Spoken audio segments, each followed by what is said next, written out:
Why Lithuania?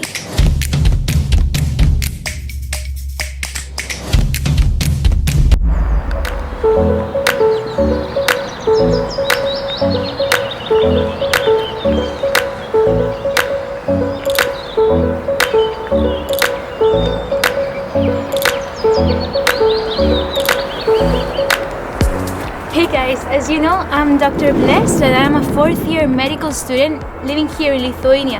On this video, I'm gonna tell you why this is a possibility and why I decided to move so far away from home to continue with my medical studies. So get ready to be blessed and to learn about studying medicine in Eastern Europe. Be blessed. Let's get started.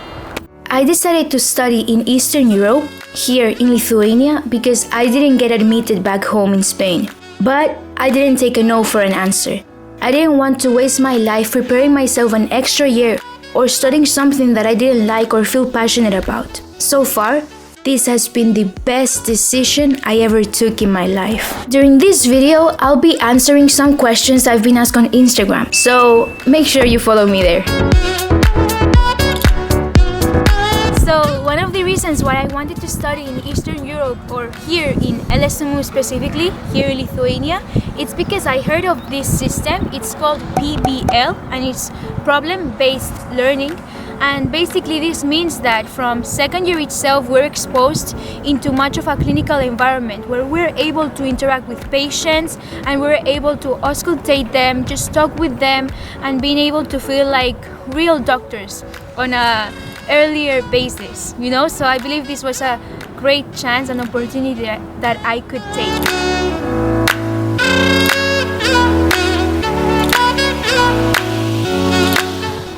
Another huge benefit, but also depending on how you see it, it's a cons. It's that you are completely in charge of your own fees. And what does this mean? Studying in Eastern Europe is much cheaper than studying in other countries such as the UK or Spain. The fees are much lower, but at the same time, you won't have the support of the government to pay for your fees in case of Spain or in case that you are from the UK. But if you're lucky enough and you're Swedish, you will get the support of the government. But yeah, something good is that the fees are cheaper. Even though I got lower fees, it's important to have in mind the monthly expenses for rent and the big sacrifice that it means to move away from your family and your friends. But don't worry, it's pretty easy to fit in here, and you will meet tons of new people from all around the world. Okay, so another question that has been submitted is this one, and it basically says, how long does it take to get into a rhythm? Well, it actually is very easy because the moment you come into a different country, the university makes the most out of them to help you fit in. In my case, they set up a introduction week where I was able to meet the other students and get to know how the system in the university works, how the testing system works, and it was very good. For me, the biggest blessing that I got out of this experience was being able to meet so many other international students who are gonna be friends and family for life. So it's very easy. It will be very easy for you to fit in. If I fit in, you're gonna fit in, and the rhythm thing is just gonna flow. So yeah, just chill.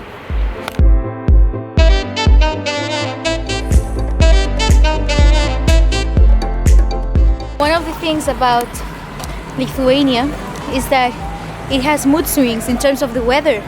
So yesterday we were like plus degrees, it was pretty hot, it was very sunny, but now it started to snow.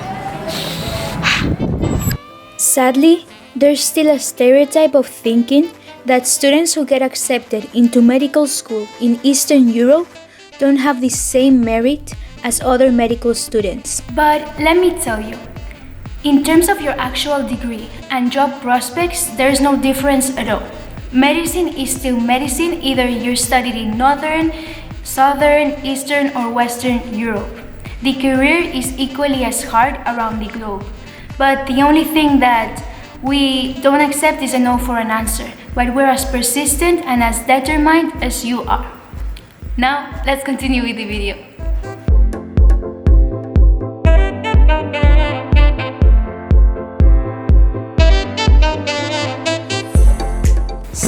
The last question that I got is over here, and it asked me how often do I go back to Spain, or how often do I go back home.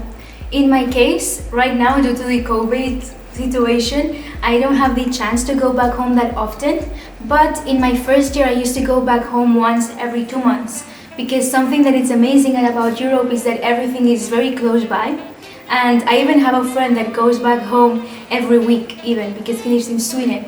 But yeah, it really depends on you how much you want to go home, but you have lots of possibilities, and there's also flights, and it's very easy. Now I'm gonna go back home and talk to you there.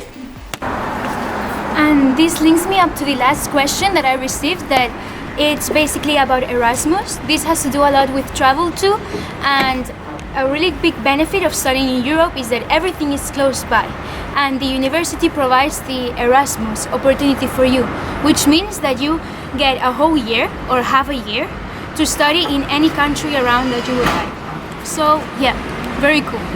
And in my case, I would love to go to Erasmus in Germany.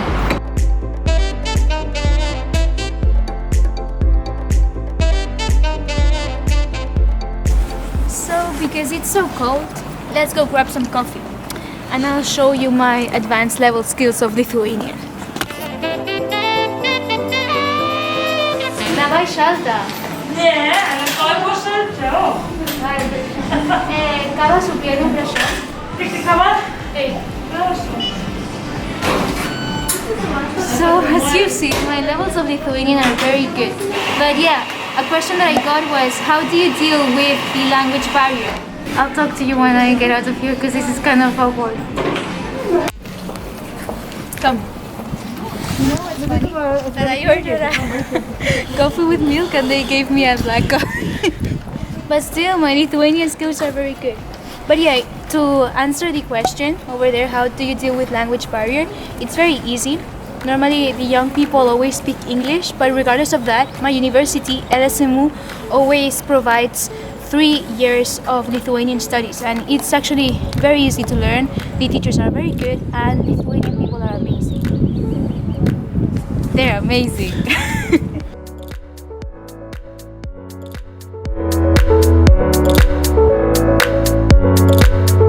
So I'm back home, and I'm gonna answer the last question, which is, what are the requirements to study in Eastern Europe? So basically the requirements are very simple. You just need to pass an entrance test, and also to have average good grades in your 12th year, and maybe sometimes 11th too. These are the grades that you have to present the university, and even if those grades are high enough, you can go into medicine without having to do the entrance test. But most of the universities make you go through an entrance test and also an interview, where they will see your level and they will put you to test on why you actually want to study medicine.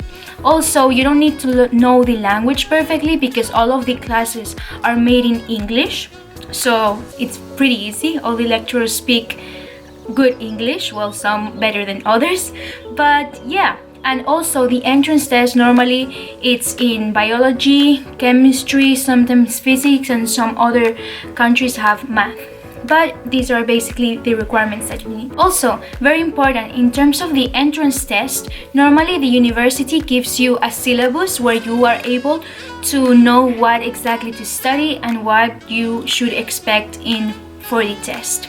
And the study term, it's from September till June, July. So it's more or less the same as in the rest of Europe, or maybe, I don't know, in the US. In the US normally starts in August, but you get an idea. But yeah, guys, September, it's coming soon. So if you're interested in applying to any university in Eastern Europe, or applying to my university, LSMU, I'll leave down a link down below where you get some contacts to contact my university.